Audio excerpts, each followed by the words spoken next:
Muy buenos días. Estamos en el centro de Caracas, iniciando la tercera temporada de Hoja de Ruta. Quisiera hacer un breve comentario para los que se sintonizan o van a ver estos programas ahora. Digo la tercera temporada porque esto fue un experimento que nació de la pandemia. Un grupo de amigos, empresarios en su mayoría, y también con la gente del apoyo de Unión Radio, que es invalorable, decidimos iniciar una serie de programas fuera de lo común, pregrabados, donde podíamos conversar en profundidad con una serie de invitados para hablar del país, por supuesto. La primera temporada fue dedicada al tema histórico, básicamente la historia contemporánea de Venezuela, de dónde venimos, cómo llegamos a tener un país como el que tenemos hoy, con tantos problemas. La segunda temporada fue más dedicada a la coyuntura, hablamos de política, hablamos del tema de cómo enfrentar los escenarios electorales. Fue una temporada, por supuesto, más polémica, si se quiere. Hablamos con operadores políticos, con políticos directamente, con empresarios. En esta tercera temporada, que está empezando un tanto tarde, después de algunos meses de descanso, queremos enfocarnos en lo que es Venezuela hoy. No solamente entender cuántos somos, dónde estamos, de qué vivimos, qué piensan los venezolanos, sino tratar de entender la razón de la desconexión con el liderazgo en general. El país pareciera estar metido de cabeza en su día a día, los venezolanos resolviendo sus problemas, y nos encontramos con que el país necesita, por supuesto, reconectarse de nuevo con su liderazgo y tratar de empezar a soñar de nuevo. Así que esta tercera temporada la vamos a dedicar a soñar con propuestas para el país, a ver cómo se hacen viables, a ver cómo logramos construir una narrativa previamente entendiendo qué es lo que necesita y lo que demanda el venezolano común de hoy, tanto en Caracas como en el resto del país. Y hemos invitado para conversar sobre esa radiografía del país, por supuesto un gran amigo, alguien que lo conoce muy bien, que hace estudios profundos. Me refiero a Luis Vicente León. Bienvenidos a esta nueva temporada de Hoja de Ruta.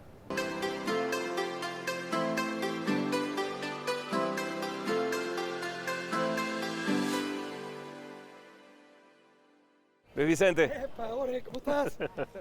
Es un placer verte, y más en este entorno. ¿Cómo estás tú? Sí, bien, vale.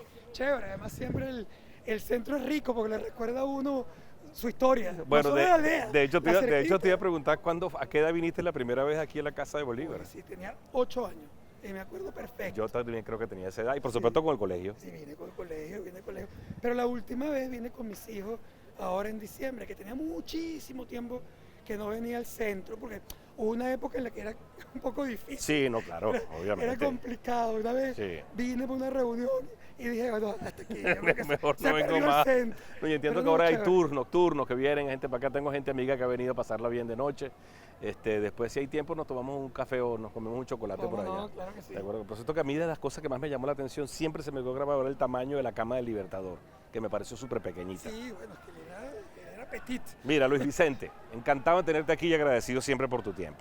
Estamos haciendo algo nuevo con Unión Radio, nuestros amigos. Como sabes, habíamos iniciado Hoja de Ruta hace un año y piquito. Fue un hijo de la pandemia, un grupo de amigos que tú conoces.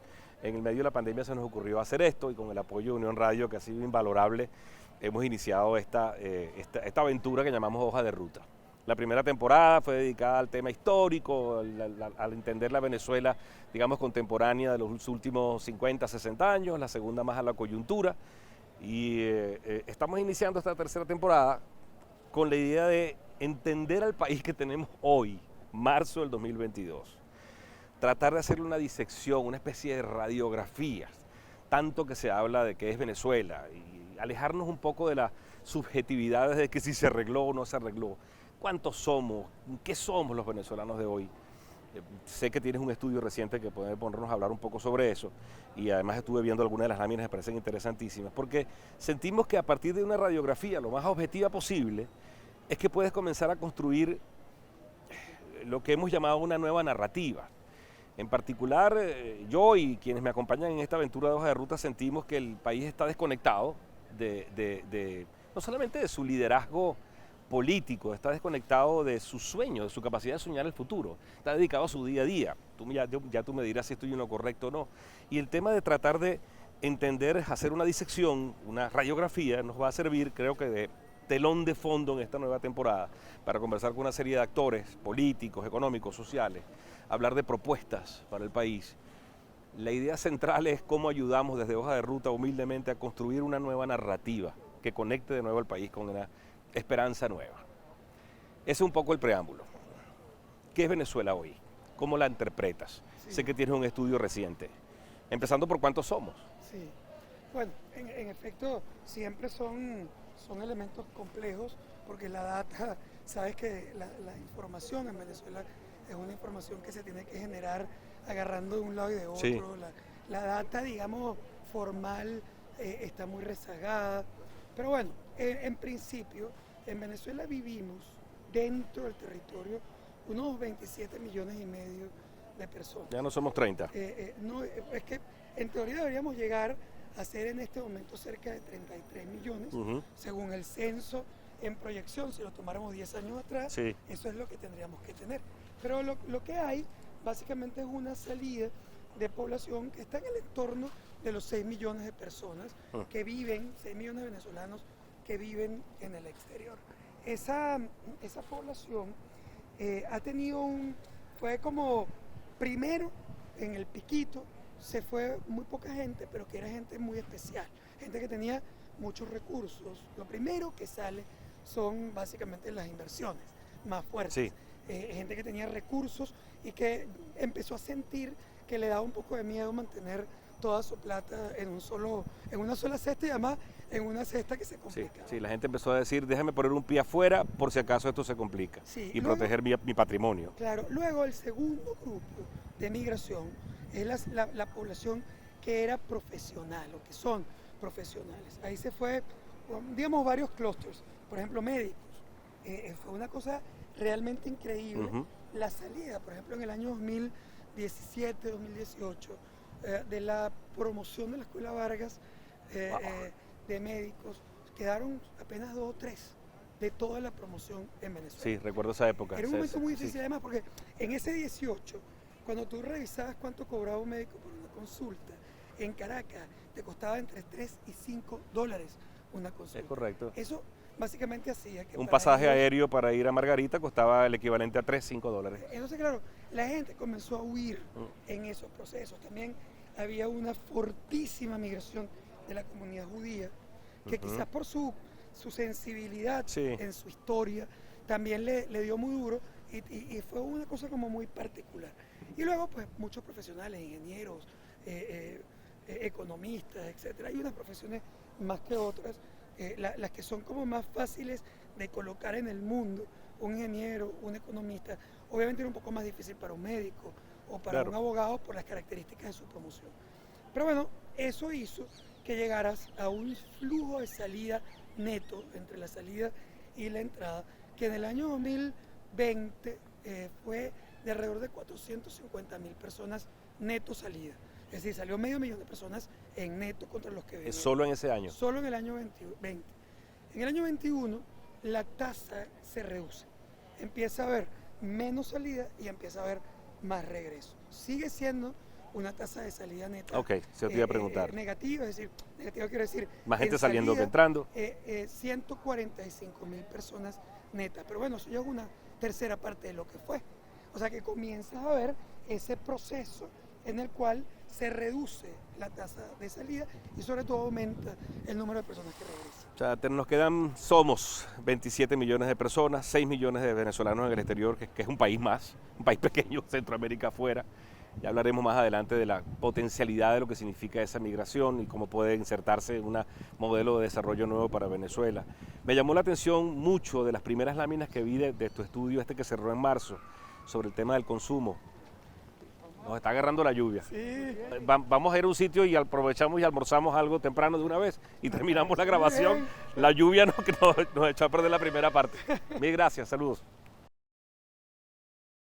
Entonces, Luis Vicente, ¿hace cuánto tiempo no venías para Pensión Ana? Mira, no me acuerdo bien, pero full. Ahora, me encantaba. Yo vine para acá muchísimo cuando trabajaba en el centro y en la previsora.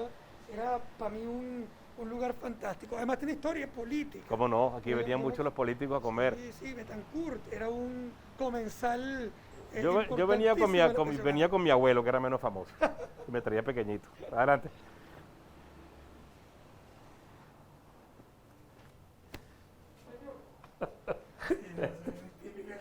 Ese es típico. Vale, después de ti. Tú pasaste primero. Gracias, seguro. Eso es típico. La gente inventa como si fuera además pues, tan rentable una cosa como esta, ¿no? Buenas, ¿cómo están? Mil gracias, muy amable. Gusto verlo.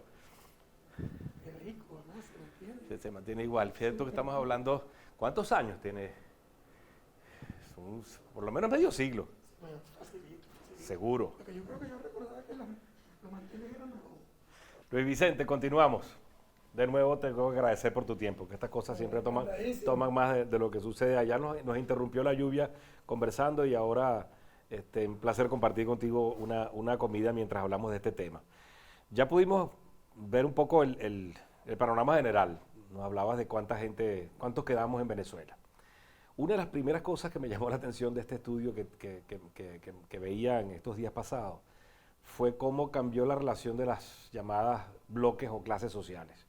Del año 90, 99, ABC éramos 20 y pico por ciento, ahora es 12%. ¿Cómo se ha movido? ¿Cómo está hoy Venezuela en términos de distribución de clases sociales?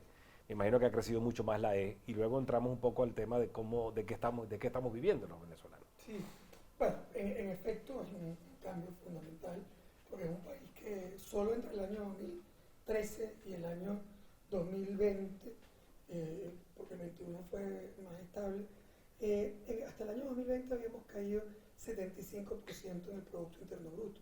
Eso quiere decir que tú tienes un país que es apenas una cuarta parte de lo que era en términos de producción. No en capacidad, por eso también es bien interesante, porque uno podría decir, bueno, Venezuela se parece hoy a uno de los países que solo produce una cuarta parte de lo que éramos. No es verdad. Estamos produciendo eso, pero Venezuela tiene una capacidad instalada, no utilizada, infinitamente más grande. Por lo tanto, tu capacidad de respuesta sí es más rápida que la de otros países.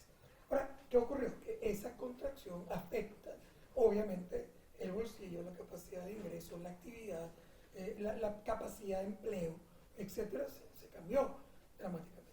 Y ahí tuviste una pérdida importante, primero, de los estratos más ricos. La AB, que es el estrato rico, y el C, que es lo que uno podría considerar realmente la clase media alta.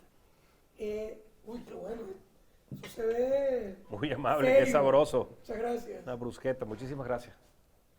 Pero bueno, lo que tú básicamente viste es un país que contrae la población con mayor capacidad de ingreso y se ubica, pasa de 23% a 12%, entre 12 y 13%. Okay. Perdiste 10 puntos porcentuales. Gracias, muy amable. Perdiste 10 puntos porcentuales, que es bastante. Sin embargo, también vale la pena decir que 12% o 13% de la población de 27 millones y medio de habitantes sigue siendo una población de más de 3 millones y medio de personas que tienen alta capacidad de ingreso. Entonces tú dices, ¿se contrajo? Sí, pero no quiere decir que no hay consumidores intensos. Hay 3 millones y medio, que es más grande que Panamá completa, en capacidad de compra. Y te adelantaste porque además son las preguntas que venían más adelante. Esa distribución que tenemos hoy los venezolanos en términos de ingresos, porque hay otras formas de medirlo, de eso vamos a hablar también. Hay una forma tradicional de medir riqueza en función al ingreso o pobreza en función al ingreso real. ¿Y cuántos millones de venezolanos estamos en capacidad de consumir? Ya me lo respondiste. Estamos cerca de los 4 millones de personas. Sí, en términos de estrato, estás hablando de más de 3 millones y medio de personas. Es que hay otra historia. Que muy probablemente, no sé si me equivoco, muy probablemente esos 3 millones y medio, 4 millones de venezolanos consumen más lo que consume toda la población de Panamá incluida. Sin duda, porque además Panamá tiene estrato A, claro, C, D y E correcto. en la misma cantidad, por lo tanto su capacidad de expresión es mucho mayor. Venezuela se podría comparar en términos de capacidad por estrato más bien a una República Dominicana que tiene unos 8 millones y medio, 9 millones de habitantes. Cuando tú los cruzas en una población donde hay una población de estrato elevado o relevante, ahí hay una capacidad de compra similar. Pero es que el caso venezolano también es distinto, es mayor.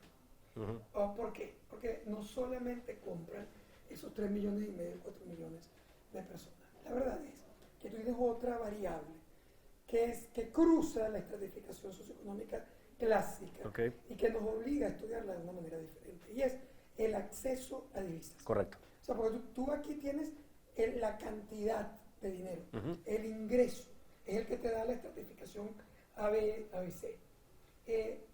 Pero cuando tú te metes en el acceso a divisas, consigues un montón de consumidores que no son ricos, pero que tienen capacidad de comprar, que no es verdad que están buscando comida en la basura.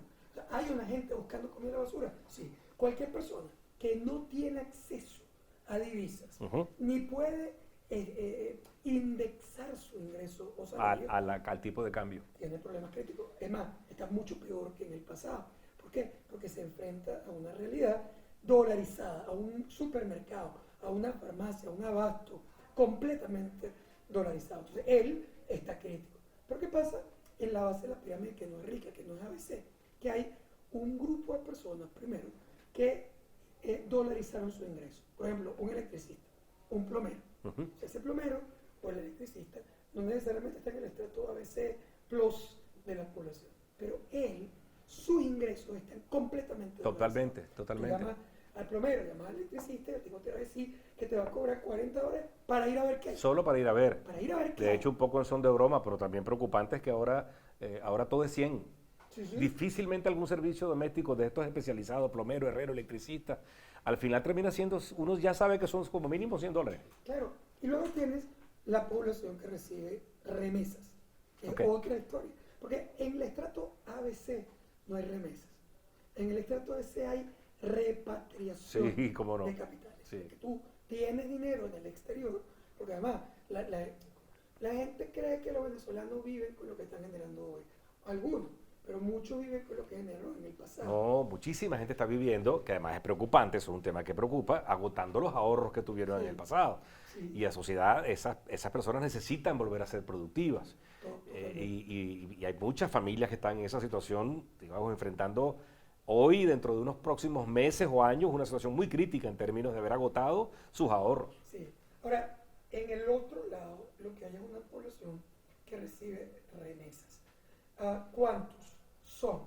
Bueno, en la última investigación de febrero de este año, 34.6% de las familias venezolanas recibían remesas. Wow. Es decir, eso, otra vez. Ahí estarían incluidos, que también me llamó la atención esa gráfica, la tengo ahora por acá, que el 70% de los hogares venezolanos hoy tienen acceso a la divisa o bien tienen su ingreso relacionado con la divisa. No es poca cosa, estamos hablando de 7 de cada 10 hogares están entrando divisas. Absolutamente. La divisa viene. Claro, puede ser divisa o puede ser ingresos dolarizados. Correcto. En bolívares, pero dolarizados. Sí. 70% combina ese 30 y casi 5, la mitad son remesas. Ok, ya, ahora sí lo entiendo. Entra, básicamente, ¿Hay algún cálculo de cuánto es esa remesa hoy promedio? Sí. La remesa promedio arrancó en el año 2018, arrancó siendo $64. Sí, recuerdo esa cifra. Sí. Hoy la remesa promedio son $150 por mes. Es más que el doble de lo que era en el 2018. Pero su capacidad de compra es muchísimo menor que los 64. Sí. O sea, los $150 de hoy compran muchísimo menos que lo que compraban los $64 en el año 2018. ¿Por qué? Bueno, porque tú tienes un fenómeno, que es el fenómeno de sobrevaluación cambiaria. Lo que ha ocurrido es que tú tuviste una inflación interna muy elevada. Por ejemplo, hace 2 años más de 5.000%, el año pasado 600%, este año pensando que vamos a tener una situación estable, que siempre es un question mark, como dicen los americanos, sí. O sea, una interrogante alrededor del tema del impacto del conflicto de Ucrania sobre Venezuela y cómo se va a manejar, luego podemos hablar de eso, pero eso, si no pasa nada grave, debería tener una inflación este año que esté rondando los 100%. Eso sigue siendo una inflación enorme, gigante, enorme con respecto al resto del mundo, pero evidentemente mucho más baja que la que tú tenías en Venezuela. ¿Qué ocurre? Si tú tienes una inflación el año pasado de 600 y calculas la devaluación fue mucho menos que 600. Y en el anterior, que había tenido una inflación de más de 5.000, la devaluación también fue mucho menos que 5.000. Entonces, ¿qué pasó? Lo que pasó es que la capacidad de compra del dólar se fue reduciendo. Necesitabas cada vez más dólares para comprar los mismos productos en bolívares. Correcto. O sea, este casabe, tan bueno, que ahorita mientras hablamos yo también me lo voy a comer, este casabe que te podía costar, por ejemplo, números redondos, 1.000 bolívares, pero a una tasa de cambio de 1.000 bolívares por dólar, te costaba $1 ese casabe. ¿Pero qué ocurrió? Que el casabe en Venezuela se duplicó, no se duplicó, se multiplicó por 10. Por lo menos por 10. 1.000 bolívares. Sino 10.000 bolívares. Sino costaba 10.000 bolívares. Pero el tipo de cambio se puso en 5.000. No se puso en 10.000. Es correcto. O sea, se evaluó, sí, pero era 5.000 bolívares por dólar. Bueno, ese casabe que te costaba $1 o te cuesta 2. Es correcto. O sea, tú pagas el doble en dólares por ese casabe. ¿Sabes qué? Hay un debate sobre, no lo podemos llamar inflación. No, no es una inflación en dólares propiamente dicha. Pero en la práctica lo que está ocurriendo es lo mismo. Es que están subiendo los precios en dólares en términos reales. Están subiendo los precios y que tu capacidad de compra del dólar se redujo. Luego tienes los dólares que reciben los trabajadores cuyas empresas han dolarizado los ingresos. Sí. Tienen bonificaciones, salarios dolarizados, sistemas bancarios que le permiten de alguna manera anclarse a la moneda extranjera. Luego tienes los más activos en la dolarización, que son los trabajadores por cuenta propia. Así es. Durante años nosotros estudiamos la fuerza laboral, diciendo que los trabajadores informales eran la cenicienta de los trabajadores. Es correcto. No tenían beneficios, no tenían prestaciones sociales, no tenían seguridad social, etc. Bueno, resulta que hoy los trabajadores por cuenta propia son infinitamente mejor remunerados que los trabajadores formales en Venezuela. Incluyendo los sectores del sector privado. Incluyendo el sector privado. Y no porque el sector privado no haga esfuerzos gigantes para mantener, para retener, porque también si tú no pagas adecuadamente... Se te va la gente, se te va. van del país número uno, se te van a otro competidor. Sí, está ocurriendo. Volvimos a la época en que te roban el personal. Claro, sobre todo el más capacitado, te lo quitan. Ahora, ¿qué pasa? Que por mucho esfuerzo que tú hagas en el sector privado, el trabajador por cuenta propia está indexado naturalmente. Si tú estás vendiendo galletas en la calle, esa galleta, lo que te queda a ti es una comisión porcentual sobre la venta de la galleta. La galleta está indexada, la galleta sube prácticamente todos los días. Y si no tienes un PP, que además lo tendrías que estar cambiando con mucha frecuencia, tú además tienes el precio de mercado que se va adaptando en dólares. Sí. O sea, tú estás vendiendo esa galleta en dólares. ¿Qué pasa? Que la comisión de venta del vendedor ambulante ya está indexada, porque es una comisión sobre un precio que se indexa. Él no tiene que negociar con nadie. ¿Cuál es la porción de la población que está viendo la peor situación? Los empleados públicos, sí, que además muchos de ellos tienen otros ingresos y hacen otras cosas, amén de que también utilizan su cargo para también tener algún tipo de servicios colaterales, un tema delicado pero que además es una realidad. ¿Qué porción de la población está pasando el peor trabajo? ¿Qué proporción de la población? El 10%. Y por otro lado también me llamaba la atención en las gráficas que la proporción de los ingresos que el venezolano está dedicando solo a alimentos y bebida creció enormemente, de 40 a 45% hace 8 años a 62, 65%. Sí. Entonces tenemos un ingreso porque básicamente es para alimentarte y muy poco queda para otro tipo de consumos. Sí, la población que está fuera del clúster dolarizado representa cerca del 30% de la población. Ahí hay problemas importantes de consumo. Porque cuando tú no tienes un ingreso dolarizado, entonces te pasaste al otro lado. Por un lado están los que dolarizan su ingreso, y ahí hay ricos, pobres, clase media, porque tú puedes tener un ingreso de $150 o $140 y tú de todas maneras tienes descubierto un montón de necesidades.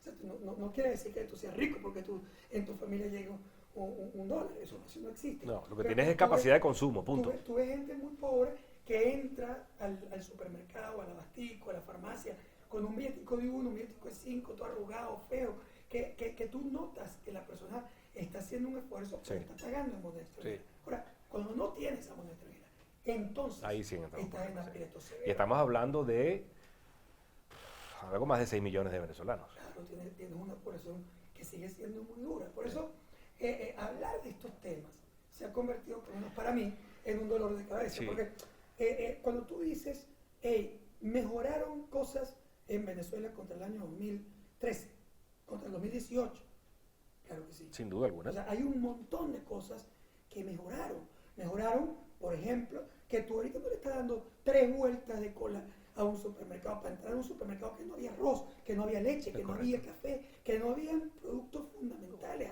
O pagando por fuera en los mercados informales, los famosos bachaqueros, eso se acabó, eso no existe. Tampoco vas a una farmacia y te consigues la farmacia sin el medicamento, sin antialérgico, etcétera. Eso está pasando en el año 2018. O cuando tú tenías que fijar un precio y resulta que lo estabas fijando en bolívares y tú tenías que decir, mira, pues me tienes que pagar antes de despacharte para yo voltearme rapidito a tratar de comprar porque si no pierdo mi patrimonio en el proceso. Eso ya no está pasando. Sí, se había paralizado por completo el crédito comercial, eso no existía. Absolutamente. Ahora la pregunta es, ¿eso quiere decir que el simplismo del análisis, cuando tú dices esto, los más radicales te dicen, pero si la gente se está muriendo de hambre y hay gente que está buscando comida en la basura, ¿cómo vas a decir que la situación está mejor? La situación está mejor en esos aspectos. Es correcto. Pero por supuesto que hay una parte de la población, esos 6 millones de venezolanos o 5 millones y medio de venezolanos, que están pasando más trabajo Las que de Caín, sí. y que para ellos, cuando tú les hablas de una mejora en el país, es un insulto y tienen razón de sentirlo así.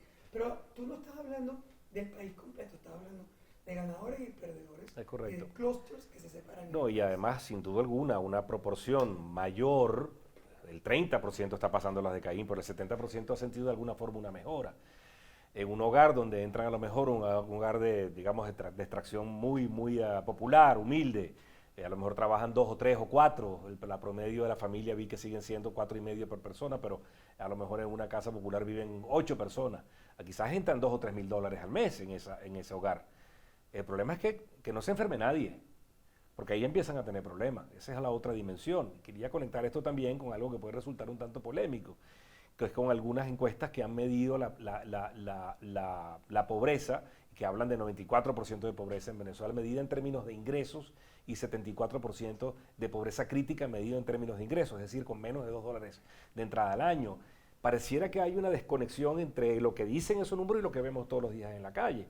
Yo sé que es un comentario que es muy subjetivo el que voy a hacer ahora, pero dolía en el alma pasar por Caracas, no solamente las escenas de la búsqueda en la basura, sino que tú veías a donde fueras, en el interior del país, en las regiones, o en Caracas, había gente visiblemente más flaca. Entiendo que en algún momento hasta el 8 kilos promedio fue lo que bajó el venezolano. Eso no lo estás viendo hoy. Sí, hay un cambio. ¿Okay? Hay un cambio fundamental. ¿Dónde pones el punto inicial de ese cambio? En el año 2019, finales del 19, 2021, comienza un proceso distinto. Y tiene que ver con 2 cosas fundamentales. La primera es cuando la población y el sector empresarial deciden que no van a esperar, que tienen que vivir y empiezan a buscar alternativas.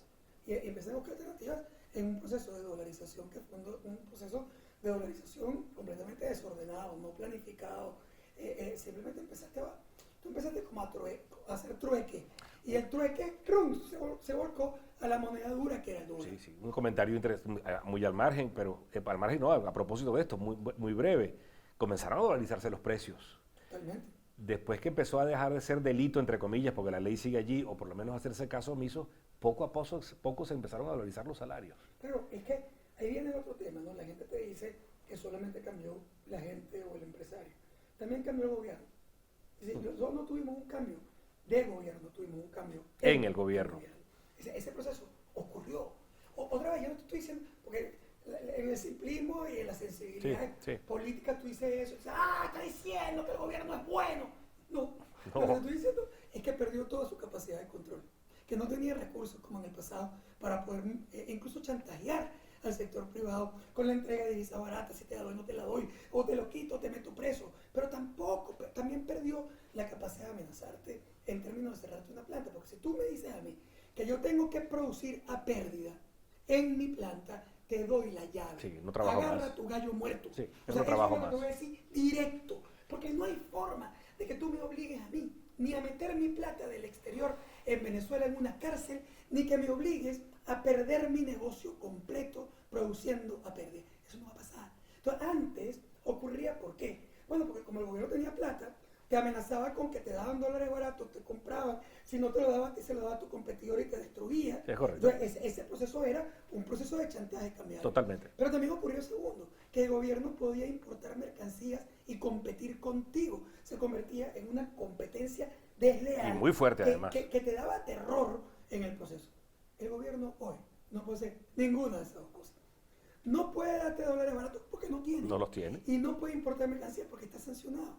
La sanción que no está hecha para eso sí tiene unos impactos secundarios en el proceso. ¿Y eso qué ocurrió?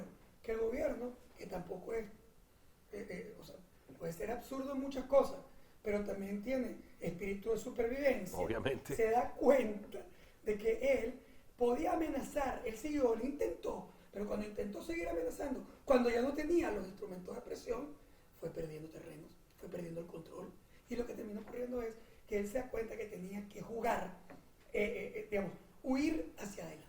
Y él huye hacia adelante, liberando el tipo de cambio, porque es que el país ya lo estaba usando con él o sin él. Entonces tenías que buscar un mecanismo. Segundo, también liberar los precios. ¿Por qué? Muy simple, porque si tú me permitías vender en dólares, pero me controlabas los precios. Precios, márgenes de ganancia, todo. No podía ser el círculo de importación. Hay una pregunta de 64.000 lochas que ronda la mente de todo el que está tiene algún tipo de negocio pequeño, mediano o grande. Recuerdo la famosa frase de Aristóbulo, que en paz descanse: si levantamos el control de cambio nos tumban. Se hizo muy famosa esa frase. Al final se terminó levantando el control de cambio y el poder sigue allí. Uno de los miedos, yo diría que hay dos grandes miedos que están en el torno de la cabeza de todo el que está manejando alguna empresa hoy en día. El primero ya está un poco superándose, que era sobrevivir a la pandemia. Y el segundo, sobrevivir a la apertura. Y el tercer miedo es, ¿qué pasa si el gobierno se fortalece económicamente? ¿Volveremos sí o no a la época de ese chantaje al que has venido refiriéndote?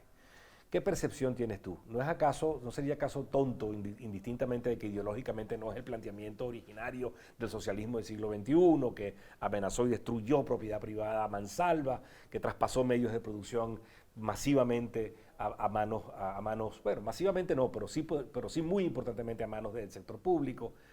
¿Tendría algún sentido volver a esa forma de trabajar, habiendo demostrado de que has mantenido el control político con una política que le ha devuelto al sector privado y en general a la población la autonomía para vivir? Mira, hoy, si hacemos un corte transversal, te diría que sería difícil que el gobierno tuviera un interés de regresar a los mecanismos de control, intervencionismo total, expropiaciones. O sea, yo creo que se aprendió. Yo opino lo mismo que tú. Yo creo que no solamente las circunstancias lo obligaron, pero después él se fue dando cuenta de que le convenía. Claro que le conviene, por supuesto que le conviene. Y ahí está siempre el debate político. Mucha gente te va a decir, pero ¿cómo entonces nos vamos a alegrar de que se mejore el país? Porque la mejora del país a la vez entonces mejora la condición del gobierno. Entonces, el planteamiento contrario sería, destruye el país a ver si el gobierno se va. Y la experiencia lo que nos dice es que se destruyó el país y el gobierno no solamente no se fue, sino que se fortaleció porque era el único que tenía algo con el cual controlar, entregar y manipular a la sociedad con populismo. Entonces, no es tan simple es correcto, la ecuación es así. Mezclado al tema económico. Nosotros no podemos ver la economía como un instrumento de lucha política, porque te equivocas. La política se da en el campo político y social, y la economía se da en un plano diferente. Tú no puedes, por ejemplo, incluso quienes pensamos que hay que provocar un cambio político en Venezuela y que es indispensable tener rescate de la democracia, etc. Nosotros deberíamos ser los últimos interesados en la posibilidad de un cambio de gobierno, venga un gobierno nuevo, moderno, y se encuentre un país con los puertos destruidos, con la carretera destruida, sin capacidad de generación eléctrica, sin agua por ningún lado, con las universidades destruidas y sin escuela. ¿Cuánto tiempo te toma a ti reconstruir? Y no solamente eso, ese sería un gobierno tremendamente débil, por naturaleza, porque las demandas sociales van a estar a la vuelta de la esquina. Y si es un gobierno con pretensiones y además con ejecución, que estimamos que sea más democrática, que deje, digamos, a la sociedad protestar y deje a la gente ser, lo compromete mucho más a un gobierno eventualmente posterior. Absolutamente. Y es que hay muchos mitos que se convierten digamos, en las guías de la estrategia y que son errados. Sí. Por ejemplo, el tema petrolero es un error, pero obvio. O sea, cuando tú te planteas cuál es el impacto de una sanción petrolera sobre el país, tú dirías, bueno, estás sancionando a Maduro, le estás quitando la plata y lo haces menos fuerte. No puedes dar una licencia, por ejemplo, porque si tú entregas una licencia, le estás dando a Maduro el poder o estás ayudando a Rusia en la guerra. Todo eso es exactamente lo contrario. Exactamente lo contrario, una premisa falsa. Es una premisa falsa. Las licencias petroleras se dan a las empresas productoras privadas. Es como se podría imaginar ese proceso. Hoy, toda la producción privada petrolera de Venezuela se va al gobierno. Toda. O sea, las empresas la producen y el gobierno toma la producción, exporta la producción y se gasta los reales. Sí. Por lo tanto, cualquier licencia que tú entregaras para una empresa privada es una Totalmente reducción cierto. de la capacidad de control del Estado. Cuando tú, ¿para dónde iría ese petróleo que hoy va para China con descuento, que lo paga Rusia con un sistema de ingeniería financiera?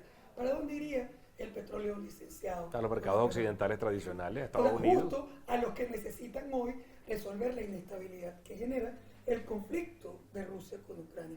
Entonces, es simplemente una manipulación que se genera en un mito. ¿Por qué? Porque lo que en realidad ocurre es que mucha gente no quiere que haya cambios en el status quo porque quiere seguir controlando las migajas que le quedan. Es decir, y por eso no permite que avance el proceso. Sí, esto es un tema apasionante, que además no lo quiero obviar, de alguna forma si queda tiempo lo tocaremos.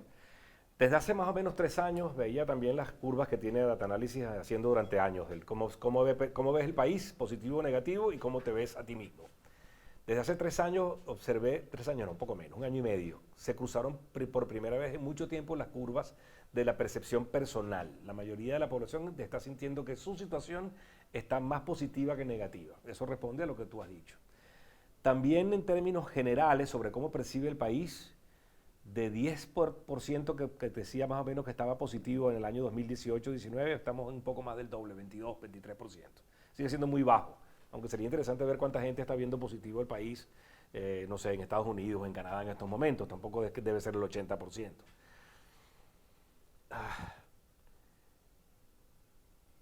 Sin embargo, cuando uno analiza la posición institucional, se da cuenta de algo que para algunos pudiera ser una buena noticia, para mí es una tragedia.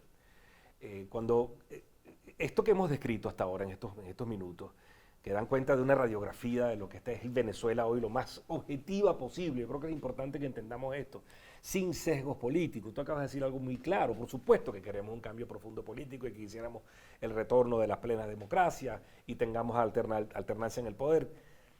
La población, ¿en qué estado de ánimo está? Y esto lo conecto con algo más, porque hay una gráfica que vi por allí que decía que la mayoría de la población todavía habla que está habituada. Eso pudiera ser, algunos luchan y otra pequeña porción todavía huye. Pero en términos de emoción, la habituación no es simplemente acostumbrarse a vivir como tal y no hacer más nada. Me gustaría hurgar más allí sobre qué piensa, qué está pensando el venezolano y complementarlo con algo que ya de alguna manera dije, el tema del respaldo institucional. Solo la iglesia y los empresarios tienen hoy por hoy valoración neta positiva. Es decir, mucho más agrado que rechazo como instituciones que hacen cosas por el país. Eso es devastador, que no haya ni una sola, ni la Fuerza Armada, ni los partidos políticos, ni las figuras políticas, ni las instituciones del Estado, digamos, sesgadas o no, pero ahí tenemos 2 asambleas nacionales, 2 gobiernos, en fin.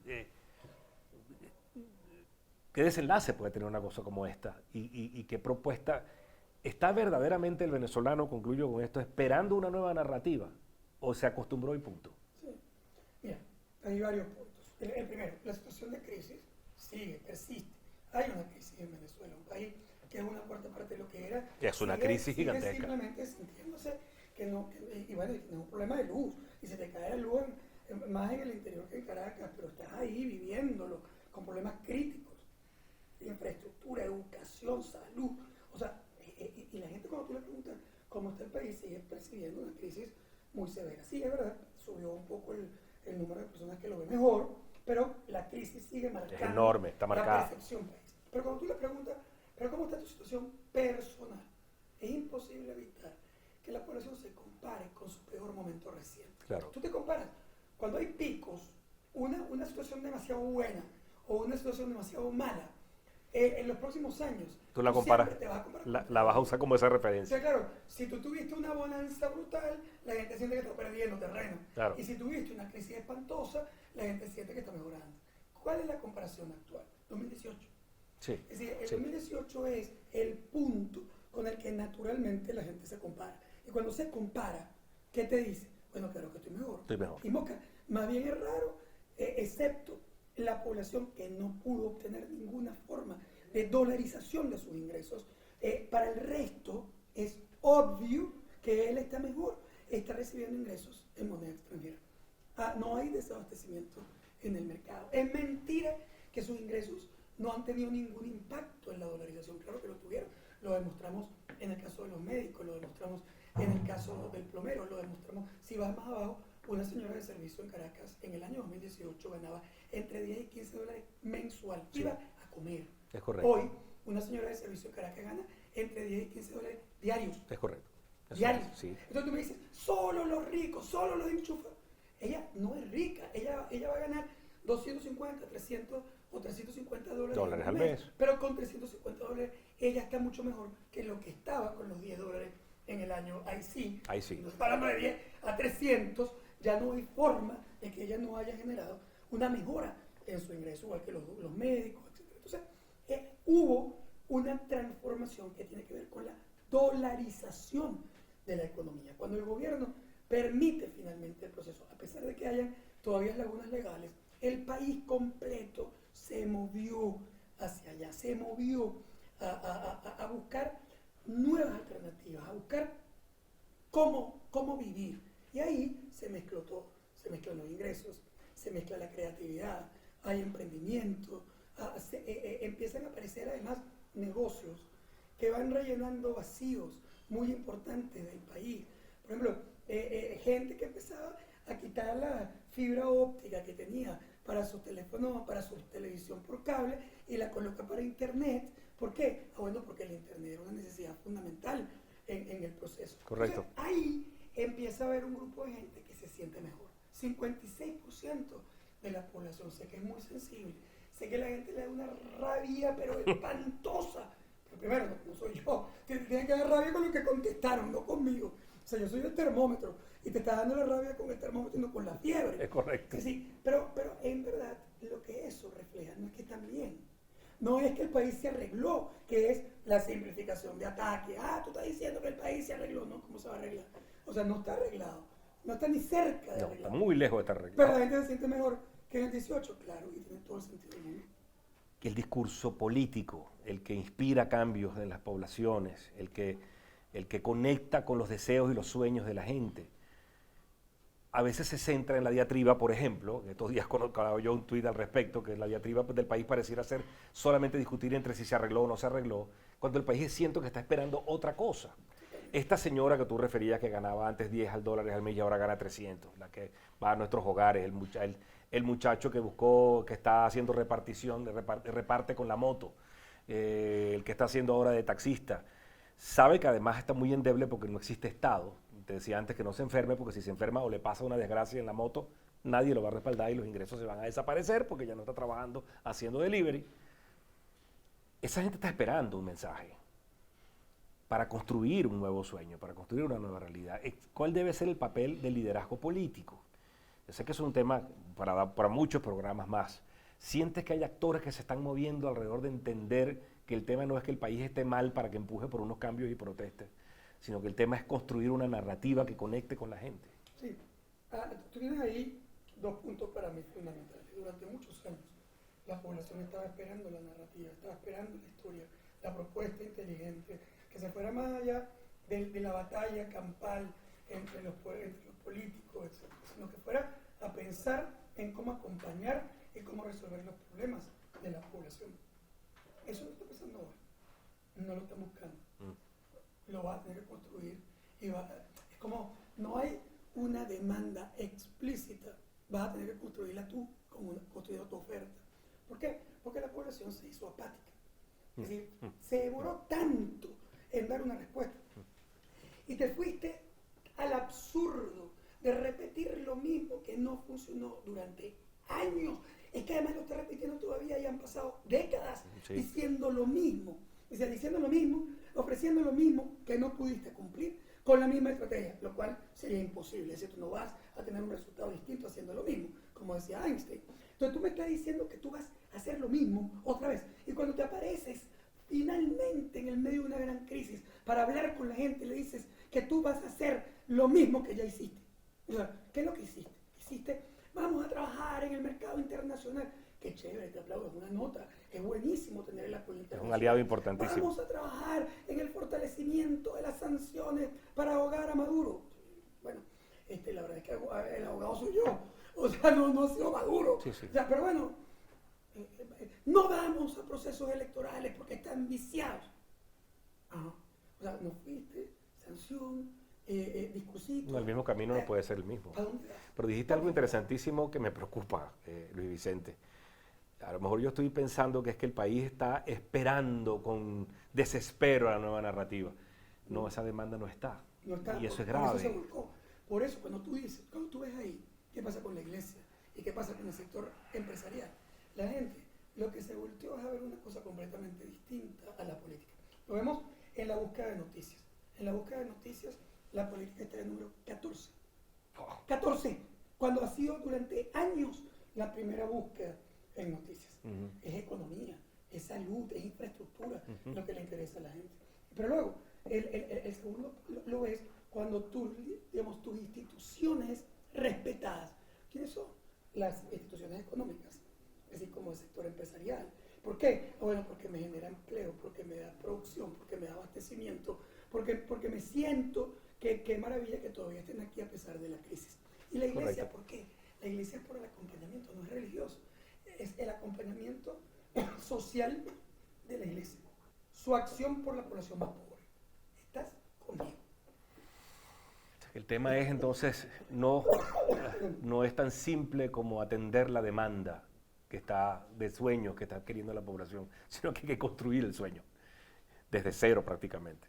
Estamos ya entrando en la fase final, que es muy corta. Siempre solemos terminar con 3 preguntas esta hoja de ruta. Te agradezco muchísimo de nuevo tu tiempo. Te preguntaba por un evento, algo reciente que te haga sentir optimista sobre el país. Bueno, yo sí creo que, por ejemplo, una cosa que generó mucho ruido fue la visita de la misión americana. De los americanos. A Caracas. Yo creo que, al revés, me parece que es una excelente noticia. Más allá de que a lo mejor no va a pasar rápido, se genera un montón de presiones políticas, la radicalización es muy dura, pero yo creo que está claro que Estados Unidos siente que hay que buscar una estrategia diferente. Lo mismo que hemos dicho para los políticos, también vale para Estados Unidos. Sí, correcto. Y creo que el buscar mecanismos diferentes para promover una negociación y además entender que el otro existe, que tú no puedes jugar con el cuento de que no, el gobierno es y aquel no existe.